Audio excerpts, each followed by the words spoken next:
Friday का दिन था और मैं नमाज पढ़ रही थी। मेरी बहन ने रिजल्ट देखा, हम बहुत इमोशनल हो गए। जब मैं बहुत परेशान हो रही थी तो मेरे दोस्त मुझे कहते थे टॉप 50 तो हो, और मैं ऐसे बोलती थी नहीं नहीं नहीं, वो बोलते थे देख लेना। जब मुझे बैक टू बैक फेलियर्स आ रहे थे, मेरे फादर ऐसे बोलते थे कि नहीं कोई बात नहीं, आप देखो आपकी गलती कहाँ पर हुई है, क्योंकि ब्लेम नहीं कर सकते कि एग्जाम डिफिकल्ट है, आपको रिस्पॉन्सिबिलिटी खुद पर लेनी पड़ेगी। मेरे आसपास कोई ऐसे लोग नहीं थे जो मुझे गाइड कर सके, ना ही मेरे कोई ऐसे दोस्त थे। जब मैं 4th में RCA गई, कुछ मिनट्स के लिए मैं लाइब्रेरी गई और मैंने वहाँ लोगों को देखा, उनके प्रॉपर शेड्यूल लगे होते थे टेबल पे। पढ़ना क्या है वो एक तरफ है, पढ़ना कैसे है वो भी एक बहुत इंपॉर्टेंट चीज है जो RCA से पता चलती है। मुझे RCA के बारे में नॉलेज नहीं थी, मुझे वहाँ पे गाइडेंस का इशू था, तो मैंने YouTube पे सर्च किया तो आपका चैनल आया और उस पर काफी अच्छे अच्छे कमेंट्स थे आपसे। फिर आपने, मुझे याद है, एक व्हाट्सएप ग्रुप भी बना रखा था, आपने वहाँ पे सारी इन्फॉर्मेशन आप वहाँ पे डालते थे, तो उसके थ्रू मैं RCA में गई। मैं यही बोलना चाहूँगी V2 मीडिया के लिए ये बहुत अच्छा इनिशिएटिव है सर का। सर बहुत अच्छे से गाइड करते हैं बच्चों को, क्योंकि जब आप इनिशियली इस प्रिपरेशन में होते हैं आपको नहीं समझ में आता, बाद में तो सब समझ जाते हैं अपनी गलतियों से, लेकिन इनिशियल वो जो गाइडेंस होती है वो मुझे लगता है V2 मीडिया से ही आती है। तो आप बहुत अच्छा काम कर रहे हैं सर, और आपकी बुक भी है तो जो मुझे अभी पता चला है, तो मुझे ऐसा लगता है कि आपकी बहुत अच्छा इनिशिएटिव है। 3 साल में तो प्री हुआ ही नहीं मेरा, तो बार बार ऐसा लगता था कि शायद मैं गलत आ गई हूँ, शायद मैंने गलत सोच लिया है। कि जब आपको पढ़ने में इंटरेस्ट आने लगेगा ना तो आपको सिलेबस वास्ट कभी नहीं लगेगा। ग्रेजुएशन में मेरा 9.7 CGPA था। अच्छा। तो उसके बाद मुझे ऐसा लगा कि शायद मैं तो UPSC कर सकती हूँ, लेकिन UPSC is all together a different game. Please अपने बच्चों को पढ़ाइए, वो जो करना चाहते हैं उन्हें करने दीजिए, उनको सपोर्ट कीजिए। कई बार ऐसा होता है हम अपने माइंड में बहुत सारी चीजें चल रही होती हैं, हम बता नहीं पाते हैं अपने पेरेंट्स को। आप पढ़िए और डिस्ट्रैक्ट मत होइए, क्योंकि आपके आसपास बहुत सारी ऐसी चीजें हैं जो आपके गोल से आपको हटा सकती हैं। आपके पेरेंट्स से बहुत ट्रस्ट करके अगर आप दिल्ली भेजा है तो दिल्ली या कहीं भी कोई भी फील्ड है तो उस चीज को दिमाग में रखिए कि मुझे प्रूव करना है। दोस्तों इस वक्त हमारे साथ हैं नबिया परवेज, जिन्होंने इस बार UPSC CSE 2025 में 29th रैंक हासिल की है। नबिया को तो मैं पहले से जानता हूं क्योंकि ये हमारे साथ जामिया RCA गाइडेंस प्रोग्राम में रही हैं और कई बार उस प्रोग्राम में भी, उस क्लासेस में भी हमेशा अव्वल आगे रहती। जिस तरह इन्होंने तैयारी की, जिस तरह से इन्होंने पढ़ाई की, रात भर जाग जाग के, एक होता है ना कि ये अचीवमेंट इतनी आसानी से नहीं मिलती। जो स्ट्रगल नबिया ने की है वो आज मैं डिस्कस करूंगा इसमें। ये जो कामयाबी है किस तरह हासिल की है नबिया ने, इसके बारे में बात करूंगा। और मैं ये भी बात करूंगा किस तरह से पढ़ाई करती थी, फैमिली का क्या सपोर्ट था, इन सब के बारे में बात करूंगा। नबिया सबसे पहले congratulation. Thank you so much sir, thank you. आपको इस बार जो रिज़ल्ट मिली है, मैं I am really very happy, दिल से मुझे बहुत अच्छा लग रहा है। ये रिज़ल्ट आप एक्सपेक्ट कर रही थी 29 रैंक? सर देखिए UPSC बहुत ही अनप्रेडिक्टेबल है। आप ये नहीं कह सकते मेरी ये रैंक आएगी, पर जो आपके आसपास लोग होते हैं, जो आपके आंसर्स देखते हैं, जो आपके मॉक्स देखते हैं, वो आपको बताते हैं कि आप अच्छा कर रहे हैं कि नहीं। तो मुझे याद है जब मैं बहुत परेशान हो रही थी तो मेरे दोस्त मुझे कहते थे टॉप 50 तो हो। टॉप 50 जी, वो, और मैं ऐसे बोलती थी नहीं नहीं नहीं, वो बोलते थे देख लेना तुम टॉप 50 तो हो। अच्छा। तो मुझे वहाँ से ऐसा लगना शुरू हुआ कि ठीक है कि शायद हो सकता है उन्हें जो लग रहा हो, क्योंकि अपने आप को हमेशा हम कितनी भी मेहनत कर लें हमें कम ही लगता रहता है कि नहीं हमारा तो नहीं हो सकता है या हमने तो ये गलती कर दिया, लेकिन जो सामने वाला होता है वो आपको ठीक से बताता है। तो मेरे दोस्तों ने बहुत अच्छा रोल प्ले किया इसमें। एक फीडबैक जो अगला दे रहा है वो जेन्युइन रहता है। फर्स्ट और सेकंड अटेम्प्ट में प्री नहीं हुआ, थर्ड में मेरा प्री का GS1 क्लियर हुआ पर मैं CSAT क्वालिफाई नहीं कर पाई। तो और उसके बाद 4th में मेरा इंटरव्यू तक गई, 5th में फिर प्री नहीं हुआ और 6th में अब रिजल्ट सबके सामने। घर में मेरा बहुत कैजुअली मैं ऐसे पढ़ती थी कि आराम से उठती थी, आराम से पढ़ती थी, क्योंकि मेरे आसपास कोई ऐसे लोग नहीं थे जो मुझे गाइड कर सके, ना ही मेरे कोई ऐसे दोस्त थे। तो मैं अपनी मर्जी से अपने टाइम टेबल बना के आराम से पढ़ती थी।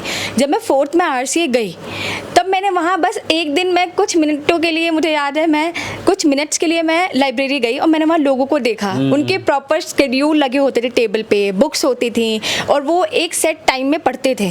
तो वही जब मैं घर वापस आई RCA से तो मैंने वही डिसाइड किया, मैंने अपना रूम बिल्कुल अलग कर दिया, मैंने अपना टाइम टेबल बिल्कुल अच्छे से डिसाइड किया कि मुझे इतने बजे उठना है, इतने बजे खाना खाना है। तो वो चीज़ मुझे बहुत हेल्प किया RCA से आने के बाद कि पढ़ना कैसे है वो बहुत इंपॉर्टेंट है। पढ़ना क्या है वो एक तरफ है, पढ़ना कैसे है वो भी एक बहुत इंपॉर्टेंट चीज़ है जो RCA से पता चलती है। पढ़ना क्या है ये तो सभी जानते हैं, सिलेबस है, वीडियोस है, लेकिन पढ़ना कैसे है और क्या पढ़ना और क्या नहीं पढ़ना है Exactly. ये भी पता होना चाहिए। और ये तभी होता है जब आपके साथ कोई खड़ा हो, आपको गाइड करने वाला, आपको मेंटोर करने वाला, आपको बताने वाला कि कैसे पढ़ना है, कैसे करनी है तैयारी। 6 साल की जर्नी एक पीडीएफ में नाम देख के फाइनली वो जर्नी एक अच्छे नोट पे खत्म हो रही है, एक प्रिपरेशन एक अच्छे नोट पे खत्म हो रही है। सर मुझे लगता है आपकी प्रिपरेशन, आपका हार्डवर्क एक तरफ और मेंटल सपोर्ट एक तरफ, और वो आपके फैमिली से ही आता है। Correct. मुझे याद है जब मुझे बैक टू बैक फेलियर्स आ रहे थे तो हमेशा मेरे फादर ऐसे बोलते थे कि नहीं कोई बात नहीं, आप देखो आपकी गलती कहाँ पर हुई है, कि आप क्योंकि ब्लेम नहीं कर सकते कि एग्जाम डिफिकल्ट है या आप दूसरी चीज़ों को नहीं ब्लेम कर सकते, आपको रिस्पॉन्सिबिलिटी खुद पर लेनी पड़ेगी कि मेरी गलती है। जब मुझे याद है मैंने अपने 4th अटेम्प्ट में मैंने इंटरव्यू दिया था और जब मेरा नहीं हुआ था तो वो मैं बहुत ही हार्ट ब्रेकिंग था मेरे लिए। फिर मैंने 5th में प्रीलिम्स नहीं हुआ मेरा दोबारा, फिर मैंने डिसाइड किया, फिर मुझे आरसीए से एक टीचर का मैसेज आया था, उन्होंने मेरी मार्कशीट देखी, उन्होंने बोला कि आप आरसीए के स्टूडेंट तो हो, क्योंकि मैं आरसीए के हॉस्टल में नहीं रहती थी। अच्छा। तो उन्होंने बोला आप हॉस्टल में आके रहो 1 साल, आपने अब तक अपनी करी, अब आप हमारी सुन लो एक बार। और फिर मैं हॉस्टल गई और हॉस्टल जाके एवरीथिंग चेंज्ड, कि मेरा पढ़ने का तरीका बदल गया, मेरा पूरा स्केड्यूल बदल गया। तो वहाँ जाके मुझे समझ में आया कि चीज़ें और अच्छे से कैसे हो सकती है। आरसीए के बारे में नॉलेज नहीं थी, मैं दिल्ली से ही हूँ, मुझे नहीं पता था आरसीए के बारे में। फिर मुझे वहाँ पे गाइडेंस का इशू था, तो मैंने यूट्यूब पे सर्च किया तो आपका चैनल आया और उस पर काफ़ी अच्छे कमेंट्स थे। तो फिर मैंने आपसे, फिर आपने, मुझे याद है एक व्हाट्सएप ग्रुप भी बना रखा था, आपने वहाँ पे सारी इन्फॉर्मेशन आप वहाँ पे डालते थे, जैसे रिजल्ट कब आएगा, वैकेंसीज कितनी है, तो उसके थ्रू मुझे पता चलता रहा कि नोटिफिकेशन कब आने वाली है, कब एप्लीकेशन फॉर्म आएगा। तो उसके थ्रू मैं आरसीए में गई। मैं यही बोलना चाहूँगी V2 मीडिया के लिए ये बहुत अच्छा इनिशिएटिव है सर का। सर बहुत अच्छे से गाइड करते हैं बच्चों को, क्योंकि जब आप इनिशियली इस प्रिपरेशन में होते हैं आपको नहीं समझ में आता, बाद में तो सब समझ जाते हैं अपनी गलतियों से, लेकिन इनिशियल वो जो गाइडेंस होती है वो मुझे लगता है V2 मीडिया से ही आती है। तो आप बहुत अच्छा काम कर रहे हैं सर, और आपकी बुक भी है तो जो मुझे अभी पता चला है, तो मुझे ऐसा लगता है कि आपकी बहुत अच्छा इनिशिएटिव। अब ये बताइए, कोई इससे पहले कोचिंग वगैरह भी गए थे आप या सेल्फ स्टडी चला था आपका? नहीं सर, उससे पहले मैंने कोचिंग ली थी राउज IAS में जब मैंने स्टार्ट किया था, लेकिन फिर कोविड हो गया तो वो पूरा ऑनलाइन ही था।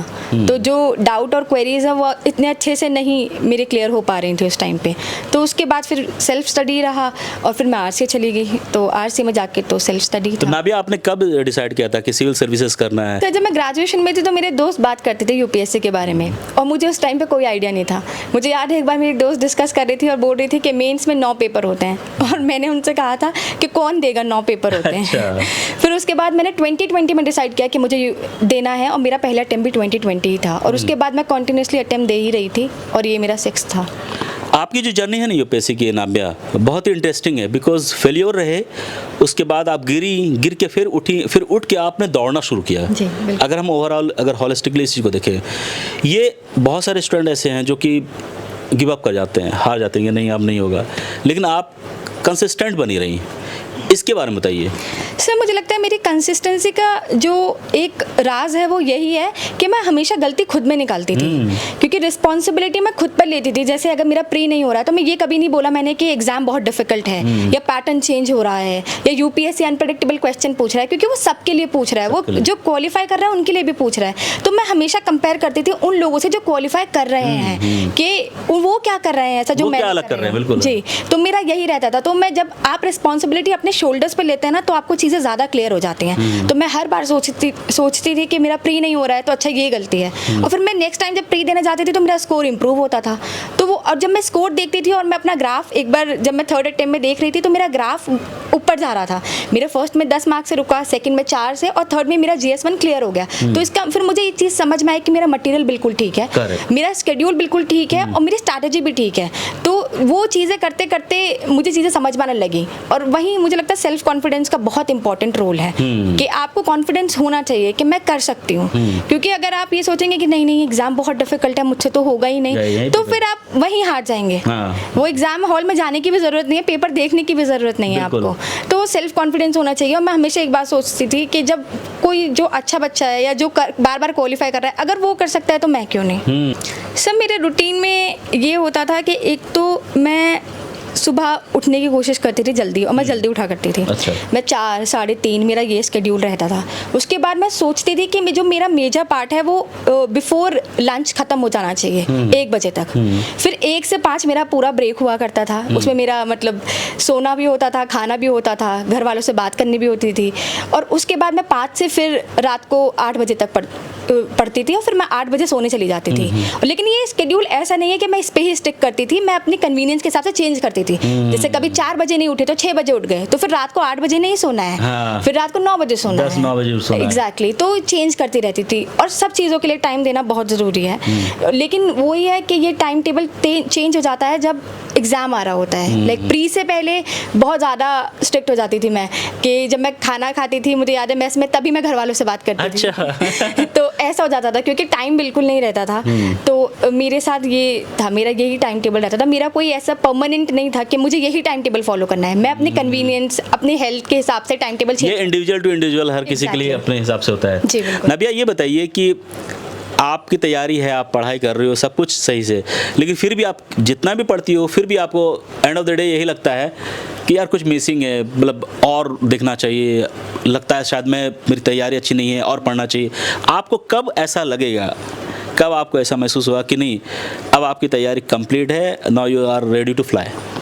सर आई थिंक मुझे ऐसा लगता है कि ये एक ह्यूमन टेंडेंसी है कि आपको हर वक्त लगेगा कि अभी नहीं हुआ है, अभी नहीं हुआ है। तो यहाँ पे आपकी फ्रेंड्स बहुत इंपॉर्टेंट रोल प्ले करते हैं। वो आपको बताते हैं कि नहीं, अब इतना हो चुका है कि आप दे सकते हो एग्ज़ाम। तो मेरा भी यही था। मैं मेन से पहले भी बहुत बार ऐसा हो जाता था कि मैं अपने दोस्तों को बोलती थी, यार मुझे लग रहा है कि नहीं हो रहा है, अभी मेरा ये भी रह गया है। वो बोलते थे हो गया है, कोई बात नहीं, इतना परेशान नहीं होना है। तो मुझे लगता है यहाँ पे जब आप सेल्फ डाउट आने लगता है कि अभी तो नहीं हुआ है, या आपको ऐसा लगता है कि मेरा अभी बहुत कुछ रह गया है, तो वहाँ पे दोस्त बहुत इंपॉर्टेंट रोल प्ले करते हैं। वो आपको बताते हैं कि नहीं, आप सही ट्रैक पे हो, आप पढ़ रहे हो, आप ठीक जा रहे हो। नबिया, आप कैसे देखती हैं एक लड़की जो एक मिडिल क्लास फैमिली से आती है और इस मुकाम तक पहुंचती है, आप किस तरह लड़कियों को इंस्पायर करेंगी अपनी सक्सेस से? तो मुझे लगता है कि जब आपको लोग देखते हैं एज अ रोल मॉडल, तो वो खुद ही इंस्पायर होने लग जाते हैं। जैसे अब भी मुझे कितने लोग बोल रहे हैं कि हमें भी यूपीएससी के लिए प्रिपेयर करना है, तो एक वो बहुत ही अच्छी चीज़ होती है आपके लिए सुनना। और मैं हमेशा से इस फील्ड में काम करना चाहती हूँ कि जहाँ मैं लोगों को इंस्पायर कर सकूँ, उन्हें बता सकूँ कि एजुकेशन का कितना इंपॉर्टेंट रोल है आपके लाइफ में। एजुकेशन चॉइस नहीं है, एजुकेशन आपको देनी ही है, चाहे वो लड़की हो लड़का हो, लेकिन लड़कियों के लिए ज़्यादा मुश्किल है। तो मैं यही बोलना चाहूँगी कि अपनी सक्सेस से कि प्लीज़ अपने बच्चियों को पढ़ाइए, वो जो करना चाहती हैं उन्हें करने दीजिए, उनको सपोर्ट कीजिए। कई बार ऐसा होता है हम अपने माइंड में बहुत सारी चीज़ें चल रही होती हैं, हम बता नहीं पाते हैं अपने पेरेंट्स को, और फिर यही एक जो मिथ है कि पेरेंट्स नहीं मानते हैं, नहीं सुनते हैं, वही चलता रहता है। एक बार डिस्कस कीजिए, और अगर आपके पेरेंट्स नहीं मानते हैं तो मुझे ऐसा लगता है उनको कन्विंस करना, क्योंकि आप उनके बच्चे हैं, आपको कन्विंस करना आना चाहिए अपने पेरेंट्स को। और जब आपको 100% श्योरिटी है कि मैं ये कर सकती हूँ, तो मुझे लगता है जैसे वो छोटा बच्चा रोता है कि मुझे ये चाहिए और पेरेंट्स दिलवा देते हैं, ऐसे ही बच्चे को जब लगे कि हाँ मैं ये कर सकती हूँ, तो वो अपने पेरेंट्स को बोले कि मुझे करना है, तो मुझे लगता है पेरेंट्स मान जाएंगे। वो इतना बड़ा, मुझे लगता है पेरेंट्स मान जाएंगे, क्योंकि वो भी पेरेंट्स होते हैं, वो भी बच्चों की भलाई ही चाहते हैं, मुझे ऐसा लगता है। तो बट बच्चों को भी तो करके दिखाना पड़ेगा ना, ऐसा नहीं कि उन पे वो इन्वेस्ट करें चीज़ों का और बच्चे नहीं कर पाए। आप पढ़िए और डिस्ट्रैक्ट मत होइए, क्योंकि आपके आसपास बहुत सारी ऐसी चीज़ें हैं जो आपके गोल से आपको हटा सकती हैं। तो इस चीज़ को आप समझिए कि आपके पेरेंट्स ने बहुत ट्रस्ट करके अगर आप दिल्ली भेजा है, तो दिल्ली या कहीं भी कोई भी फील्ड है, तो उस चीज़ को दिमाग में रखिए कि मुझे प्रूव करना है। अगर आपके दिमाग में ये चीज़ है तो मुझे नहीं लगता आप किसी भी चीज़ से डिस्ट्रैक्ट हो पाएंगे, और आप अपने आप को प्रूव कर सकते हैं। मेरी एक चीज़ थी कि मैं कभी भी जो ईयरली कंपाइलेशन आते वो नहीं पढ़ती थी, मैं मंथली कंपाइलेशन पढ़ती थी, और उनको 3 से 4 बार पढ़ती थी। जैसे अब जनवरी है, जनवरी के एंड में आएगी बुक, तो आपने तब पढ़ ली, 3-4 महीने बाद एक बार और पढ़ ली, प्री से पहले एक बार और पढ़ ली, और मेंस के लिए एक बार और पढ़ ली। तो मैं कभी ये PT 365 हो गई या फिर कोई भी बुक मैं ऐसे नहीं पढ़ती थी, और उसमें ही आप बार बार अंडरलाइन करते रहे, बार बार मार्क करते रहे कि मुझे ये मेंस के लिए ये चाहिए, प्री के लिए वो चाहिए। जैसे मैं फोकस जब पढ़ती थी, तो मुझे याद है जब मैं प्री से पहले पढ़ती थी, तो मेरा वो प्री ओरिएंटेड होता था कि फैक्ट्स देखने हैं, इंपॉर्टेंट लोकेशंस देखनी है, मैं वही मार्क करती थी। जब मैं मेन से पहले पढ़ती थी तो मैं एग्जाम्पल देखती थी, उसमें ग्राफ्स देखती देखती थी और जो भी डायग्राम्स होते थे वो देखती थी।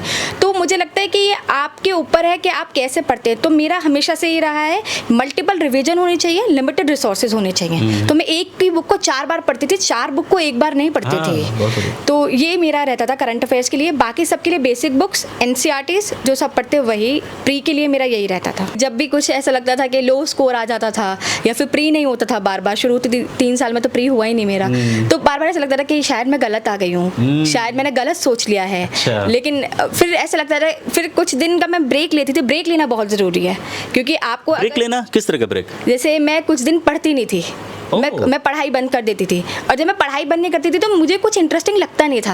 मैं वापस जब पढ़ने आती थी तो मेरा मोटिवेशन बहुत हाई होता था। तो मुझे ऐसा लगता था कि ठीक है, मुझे यही पढ़ना है।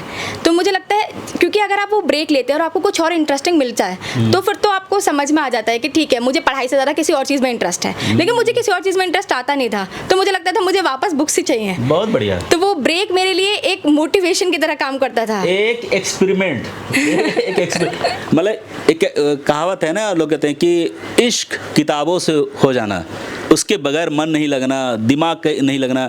एक ब्रेक लेके एक्सपेरिमेंट किया इन्होंने, और बेचैनी फिर से किताब, मतलब इतनी मोहब्बत की, यही तो होता है। एक जिद अंदर से, देखिए दिखावे के लिए नहीं कि हम यूपीएससी की तैयारी कर रहे हैं, खुद बखुद वो जब आप सीरियस होते हैं चीज़ें ऐसी हो जाएंगी कि आपको एक दिन नहीं पढ़ोगे ना तो आपको बेचैनी लगेगी। एग्जैक्टली सर, मैं ये भी इसमें ऐड करना चाहूँगी कि जब आपको पढ़ने में इंटरेस्ट आने लगेगा ना तो आपको सिलेबस वास्ट कभी नहीं लगेगा, आपको लगेगा ये भी इंटरेस्टिंग है। तो वो इंटरेस्ट के चक्कर में ना आप सब कुछ कर जाएंगे।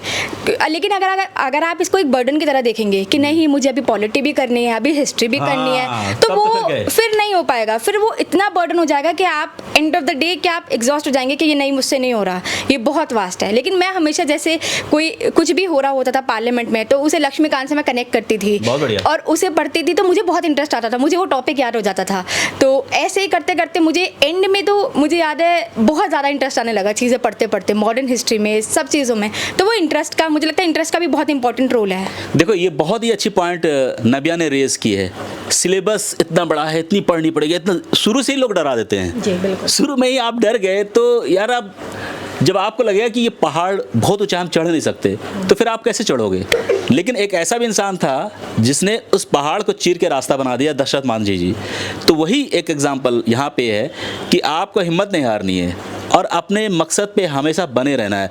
नबिया, हम ऑप्शनल के बारे में बात करेंगे। आपके ऑप्शनल पेपर कौन थे और इसकी प्रिपरेशन कैसे की, और ये अगर ऑप्शनल क्या थे आपके में?